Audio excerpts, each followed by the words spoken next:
Okay, I'm live uh, over here at the new Napa store, the, the old Ford dealership, as we call it. And as you may or may not see, I'll wait till a few people get in here.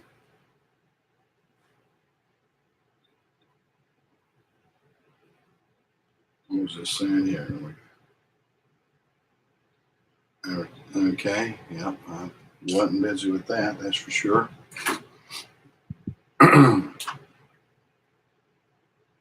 See if I can get a few people in here this Sunday morning.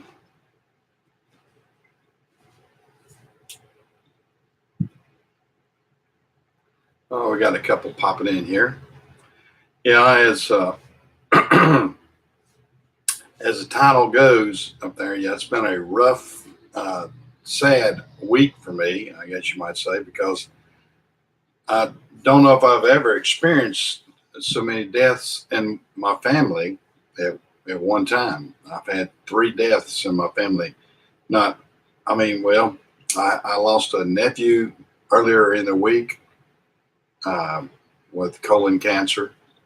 On Tuesday, I lost my brother-in-law uh, with a heart attack.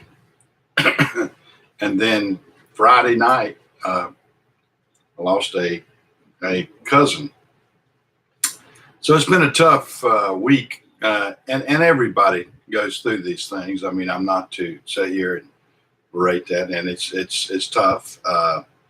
It's tough to know, that the end is near sometimes, but things like this go on, happen. They go on. Everybody goes on after that. I mean, you have to, make the best of the bad situation, as they'll say, and life goes on. Life goes on. I know everybody out here among us is. Hi, Greg. Hi, Greg. Yeah, everybody out here is going to experience it. You probably have experienced it and will experience it, and it's just one of those things. It's just how you deal with it. For me this week, it's like I said, it's been tough. My nephew, of course, he he was in the military. He was retired. He was a retired colonel in the Air Force, and to me, very young man, 49 years old. To lose him was tough. We actually have his funeral coming up this coming Sunday. I'm going to be going to Charleston, South Carolina with my family. We're going to have a military funeral for him on Sunday at the Citadel. They have to, with the Citadel, like a lot of military situations, you have to kind of schedule that. It's, most people are used to a 3-day type funeral, where, person passes away and then 2 days later. Hey, Tim, glad everybody's getting in here. But that that happened. My brother-in-law was a little bit well. His health has gone down a little bit in the past few years. He was 75, but it was still unexpected. He was a great guy. He was a jack of all trades. He was a little bit like a lot of you out here know J.C. Smith. He was a little bit like J.C. J.C.'s a little bit younger version of what Click was. My brother-in-law's name was Click Dellinger, and he was a great guy, jack of all trades, knew how to do just about everything. Good carpenter, good mechanic. He was a musician. He was a founder of a band that's gone on to do pretty good as far as a beach band in this area. He was a guitar player and started a band called the Shakers back in 1964, 65. And then he played music around here locally, got to be, I guess you wouldn't say famous, but I guess it was famous, locally famous around here, and, good musician. And then he had one of his singers in one of his bands, by name of Bo Schrantz, went on to carry on the name. He started his own band and called it the Fantastic Shakers. And Bo, even to this day, most people in the Carolinas will know who Bo Jackson is. If you ever look up or check out the song Myrtle Beach Days, and a lot of other songs that he does, that's regional. I mean, if you're not from the Carolinas, you won't ever hear these songs. But if you ever go to Myrtle Beach, you'll hear of the Fantastic Shakers. They're a good, what we call beach band. But anyway, Click was a founding member of that band, and all those guys came to the funeral. We had his funeral yesterday. It was a very touching funeral because Click was big into music like that. All the guys that had been in bands with him over the past 40, 50 years, a lot of them showed up, and they set up a section aside just for those guys, and it filled up about 3 pews. And they probably could have filled up more if more had come, but that was very fitting that happened for him, and all that sort of stuff. And the trucking business has been kind of normal this week, thank goodness. It hadn't been too busy this week with the trucking, other than just normal trucking this week. A few issues. had one truck that, and I was talking with JC yesterday, and maybe you guys might know. I've had one that's, gosh, now here I'm about to forget the title. What you call? Oh God, I'm having a brain's not working yet.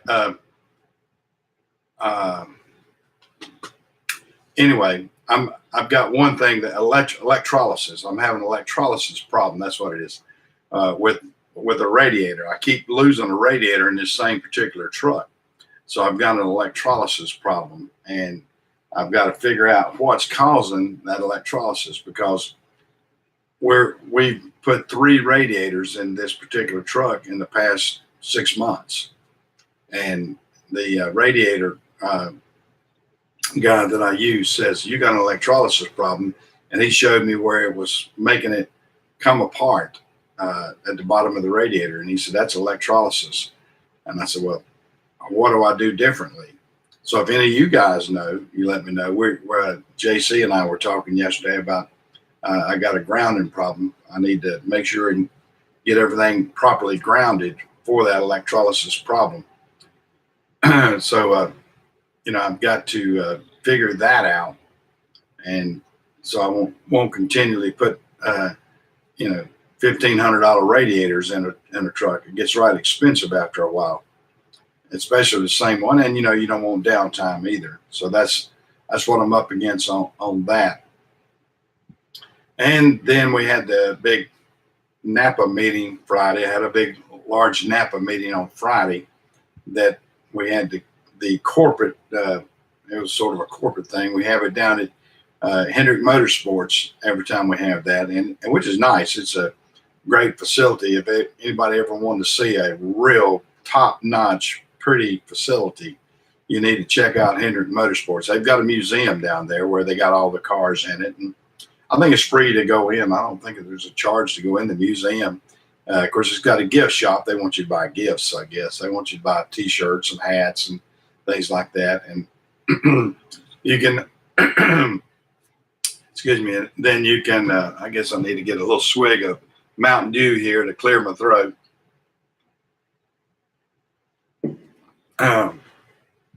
But you can go down there to the museum, and if they're practicing, if the pit crews are practicing, you can walk around to where the pit crews are practicing. They'll let you view that. And that's pretty interesting. One of my good friends and my business, he's a business partner on my Amazon side, is one of the pit crew members for Hendricks. He's on the 24 team, and he, big old boy. He's a former Clemson football player, and he's about 6'7", and pretty big size, pretty large size guy. I actually have his uniform right back here. He also used to pit for a. Hey, JC. Okay, I got it to the ground from the battery to the chassis to the block, body to the chassis. Coolant can carry current. Right. Do I need to put any extra grounding straps on the radiator itself, you think, JC? I mean, is there something, or I need to isolate it, I guess, put more rubber bushings or something in between it and the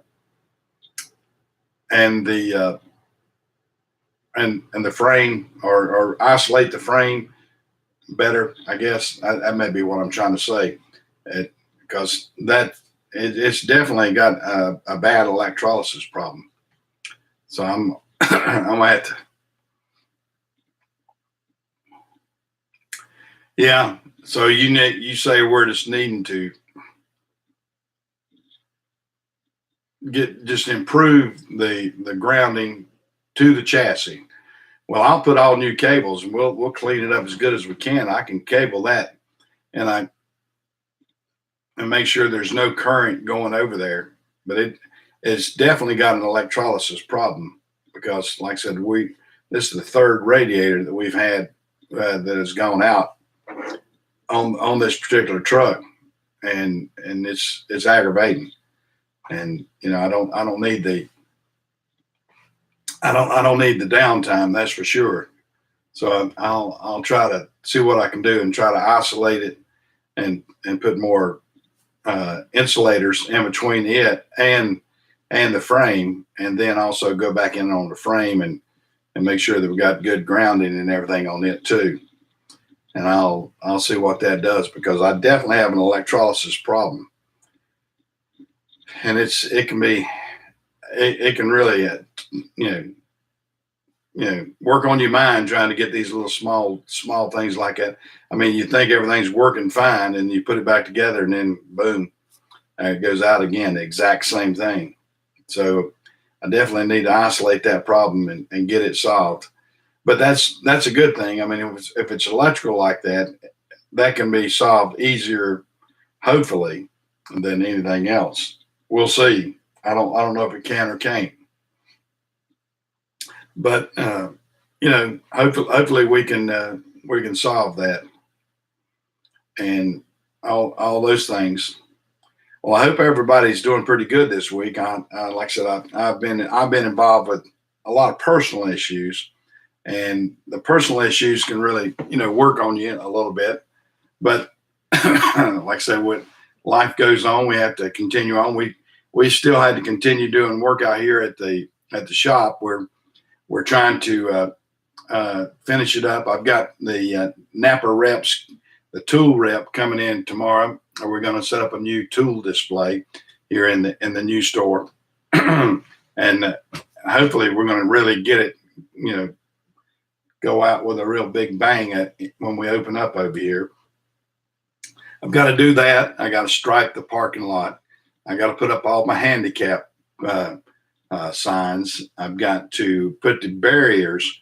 I've got to put the post in the ground in front of my building, so people don't run into my building, because I actually just like I said, if most people have followed me, they know that I put metal over this glass.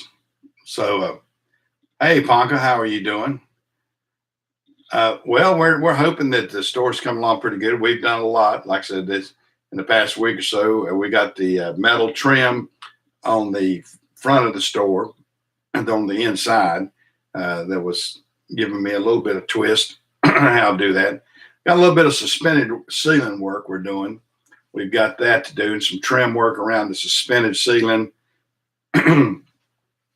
And then in the other part of the office, we're getting my wife's office fixed up pretty good. That's one thing we're trying to do.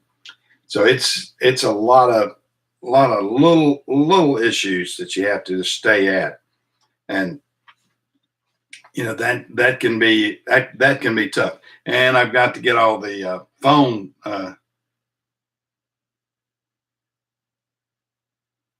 Look for any.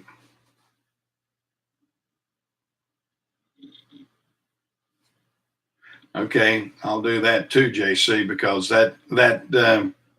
you know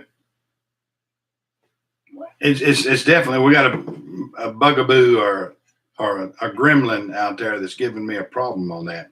But we'll start with that and see what comes up because uh, it continually is the same thing. And like I said, with that with with that electrical part, and that electrical drives a lot of people crazy on these things, and I'm no different on that. Electrical really.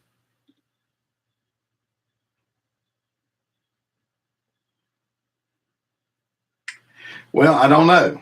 It just failed. It failed, and then we replaced it. And then after we replaced it, another one went out. And then now, like I said, we're on our third one in about 6 months. I think I have to go back and check the history. I don't know. Uh, the guy at the radiator shop said, "Well, check for CBs," and we don't run CBs, so we don't have. He was afraid. He's had issues. He said with people with uh, like linears and all that sort of stuff on that. I did have a guy that used to run a linear in one of my trucks, and I had to get him to stop it because I was getting electronic malfunctions in my truck. I mean, he was keying the mic, and it was knocking out the electronics in my truck. I told him, I said, no more. I said, I don't need that. He put up a big fit. Oh, I got to do this. I said, no, not if you drive my truck. I said, I don't need that. You just run a regular CB. I said, I can't afford these electronic problems with that. But you'll get into that occasionally with a CB and things like that too. I mean, anytime you overtax a system, and I would imagine that's what I've done. I've overtaxed this system in some way, or like I said, I don't know if it's headlights. I don't know if it's I don't have any additional lights. I have just the normal. I just have the normal lights on this truck. I have I don't have a bunch of chicken lights, what they call them, running lights. It's just factory lights. It's all on there. So I don't know what the issue would be other than just maybe somewhere it's not grounding, like I said, back to the chassis somewhere, and we'll do that. And I've not had any ECM problems, so I'm just making sure that the voltage should be getting to the ECM right, and you got a harness that goes right back to that that's isolated by itself. It's got it's fused and everything. Gosh, I don't know. I'm gonna have to work the puzzle, I guess you might say, and see what actually comes down, because it can be real confusing with a issue like that. But I'll do my best. We'll get out there and working around. Maybe I just need to get you to come to North Carolina to pick up that other Freightliner, and you can take it back, and while you're down here, give me your 2 cents worth. I'll do it that way, JC. And you can drive a little red truck down here. We can do some swapping around, see what we can come up with. But you're getting to liking that red truck so much. I don't know if you're going to let it go if you wanted to. Of course, I know everything's for sale at your house except for that cute little wife you got. But yeah, they.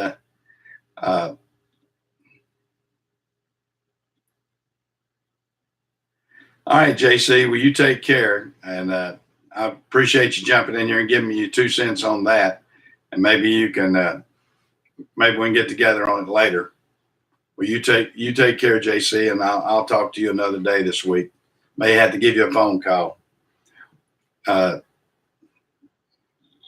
course, everybody knows. I think a lot of people on this channel know JC. And if you don't, check out JC's channels.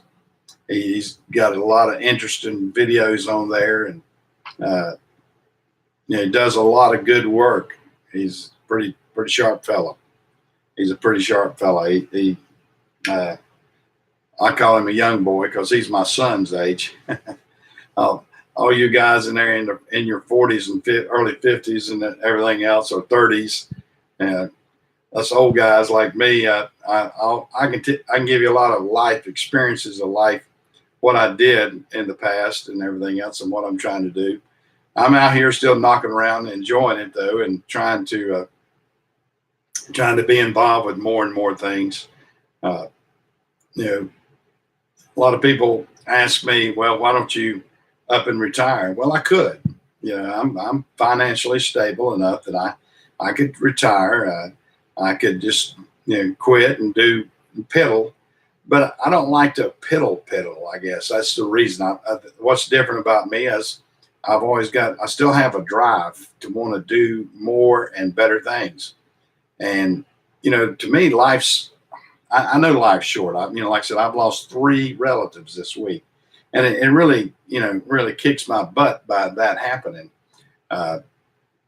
And it makes me go back to the saying that one of my school teachers, now it wasn't his saying, but he always quoted it. You got to work like you're going to live forever, and you got to live like you're going to die tomorrow. And I've held that to my philosophy, I guess, of life. And that's the way I want to live life, is because we don't know when we're going to, when we're going to take our next breath, or if it will be our last breath. And and the best thing I can do is just get out here, work as hard as I can, and drive these trucks or manage these trucks, get this Napa store going, get out and be able to do whatever I can with all these different tools that I've been given, and opportunities I've been given, and make the best of it. It's not so much about the money either. I mean, a lot of people say, well, don't you have enough money? Yes, I do.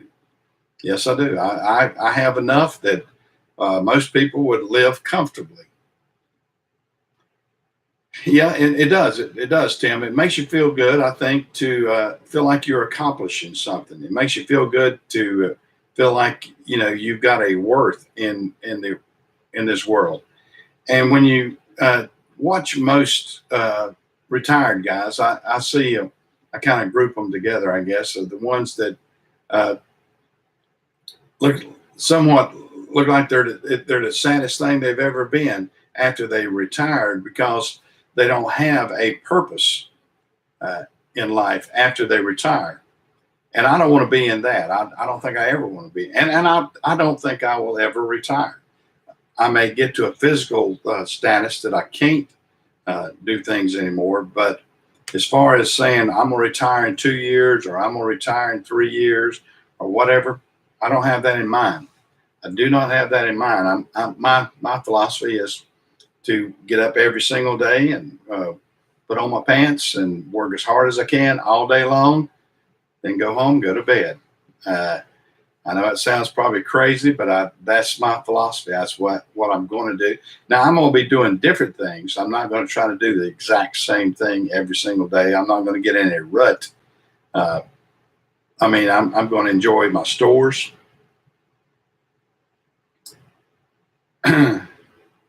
So you retired from oil refinery. Now you've gotten into trucking. Well, how are you doing in the trucking, Tim? Do you have just one truck, or do you have your own truck, or are you driving for other people? I mean, that's and that's it's good. It's good to be able to have a purpose in life, I think. And people that I see, and I've had this to happen with a lot of my friends. I mean, like I said, I'm of retirement age. I'm 67. Be 68 in June, and I have not retired. I'm not drawing Social Security yet. Well, let me rephrase that. We are going to start drawing. My wife and I both are going to start drawing our Social Security in December, because I can make as much as I want to. That's what it sounds like.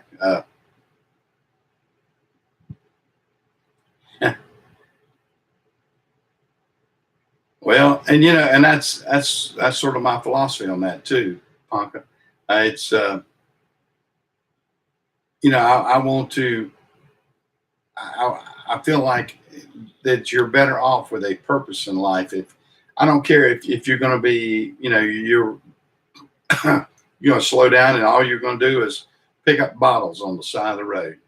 If you get up every day and you pick up bottles every day and you do that job and or pick up 10 cans or whatever, just to be doing that, so be it. That's your purpose. That's what you're setting yourself aside to do. Do something that makes you feel good.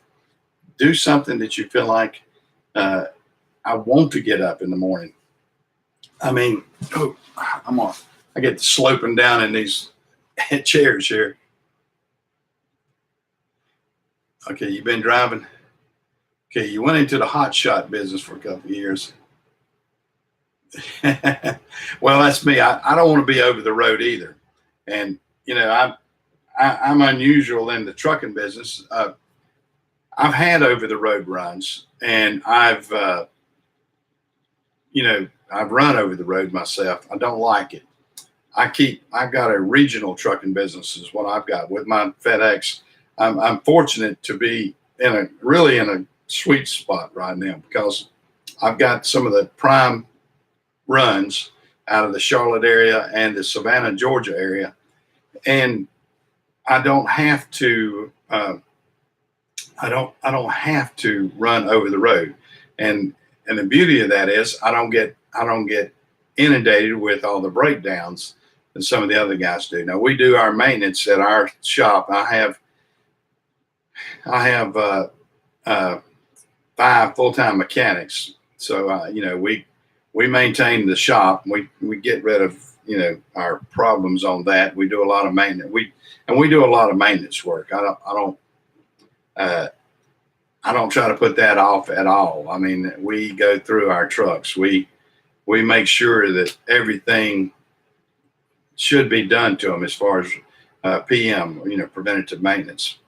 Uh, of course, then we'll get into your along with your preventative maintenance, you're going to get issues, and you got to have enough spare trucks. We try to maintain about 6 or 7 spare trucks.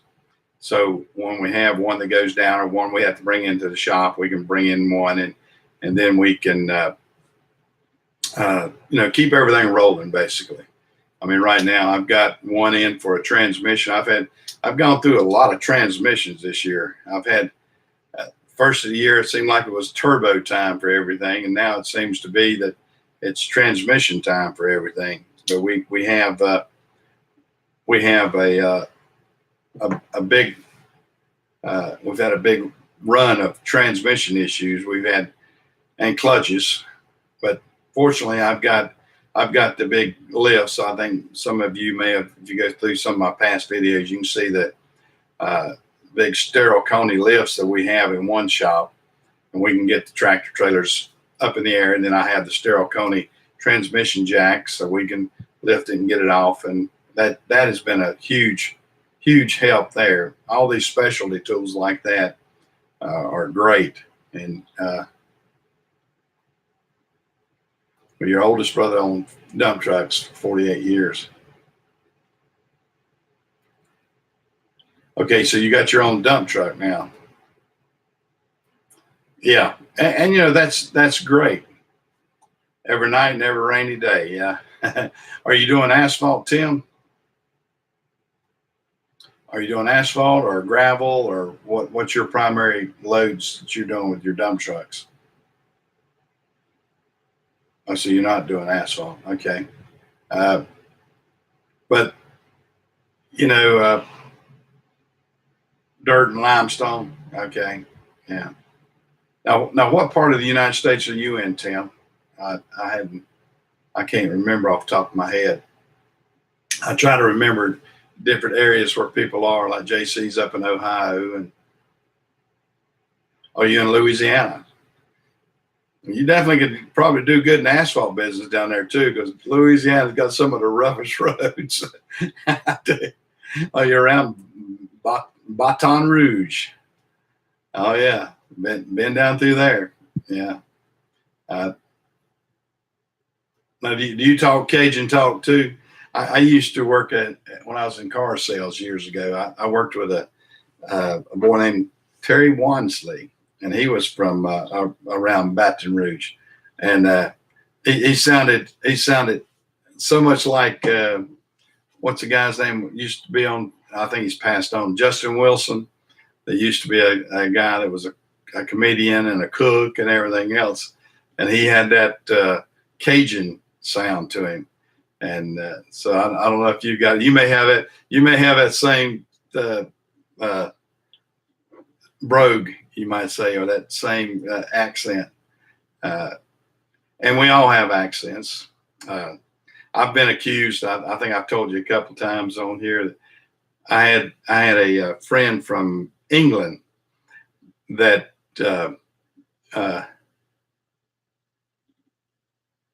yeah, well, and that's why, and you probably won't recognize it. You don't recognize it like somebody like people that listen to me. I'll give you this thing. I was at a meeting in Salt Lake City several years ago, and I had a friend from England, and he and I were going out, and this is the first time we had met, and we were in that conference and everything, and it was out there for about 4 or 5 days, and we'd go to restaurants and we'd go to different places, and we got to enjoying each other's company and everything. And he looked at me one day, and we were in a car head out to a restaurant, and he said, "Mike," he said, "can I tell you something and you not be insulted?" I said, "Sure." I said, I have no idea what he was going to say. He said, "You remind me of a movie star." I said, "Really?" I said, "Okay, well, great." He said, "But don't take offense to it." I said, "Well, no, I shouldn't." He said, "You remind me of Foghorn Leghorn." And I said, you don't say, huh?" So I guess I have the depth of my voice. I don't know. But he said, yeah. He said I sounded like Foghorn Leghorn. He and his little boy used to watch that cartoon on Saturdays. And he said, "But your voice is like Foghorn Leghorn and your accent." And I said, "Well, that I guess that country accent that I have and that Southern accent that I have, I guess that's probably what I have and everything." I have a lot of people that ask me about my accent when I'm around. They said, and people ask me, "So are you from Texas?" I said, "No, but I actually am from my hometown is right in between two towns. It's between Waco on one side and Dallas on the other." And they said, "Really? So you're in Texas?" I said, "No, that's North Carolina." I said, "You mean Texas has got those two towns?"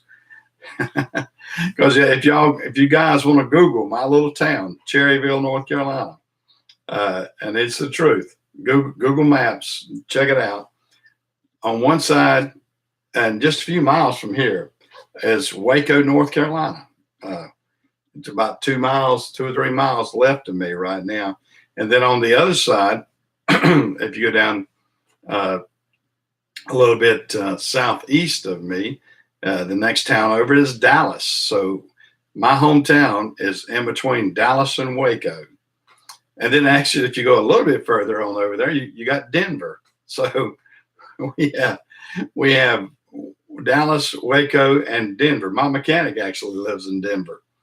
So we have all these towns that sound like big towns from other states, but it's little bitty small towns that are right here in my home, near my hometown. So I'm privileged to have that, I guess, and it's a talking point if you're out and about, or especially if you're out and about in other states. I always like to kind of play with that. It's a play on words and a play on locations, you might say, that people can remember you. That they can remember you like that if you want to. But like I said, I haven't had a lot of the trucking work to do this week because I've been so involved with the funerals in my family, and will be even through next week. I've got, like I said, I've got I've got to find out about my cousin. I got a second cousin that passed away. That's my age. It was a good friend, and he died Friday. And then my nephew, which I'm, it's going to be a funeral that with a lot of pomp and circumstance. I guess it's going to be a military funeral, and that's what we're going to be involved with next Sunday. I actually probably won't even be able to get online next Sunday because we'll see. I'll be driving to the funeral next Sunday morning. We're going to go down there and then go from there on down. We're going to go down to Charleston to the Citadel. That's where we got to go and everything. Well, guys, I'm going to get off. But my voice is about talked out. I've enjoyed chatting with everybody this morning. So y'all take care. I'm going to just take it easy and get on out of here. And y'all come back and see me when I get back online. I enjoy chatting with everybody when y'all do get in here. And hopefully we can entertain. And I won't be so sad maybe in another week or so. Hopefully this is just a spell that I'm going through and won't be able to. I won't have to talk about that anymore. All right. We'll see you around, guys. See you.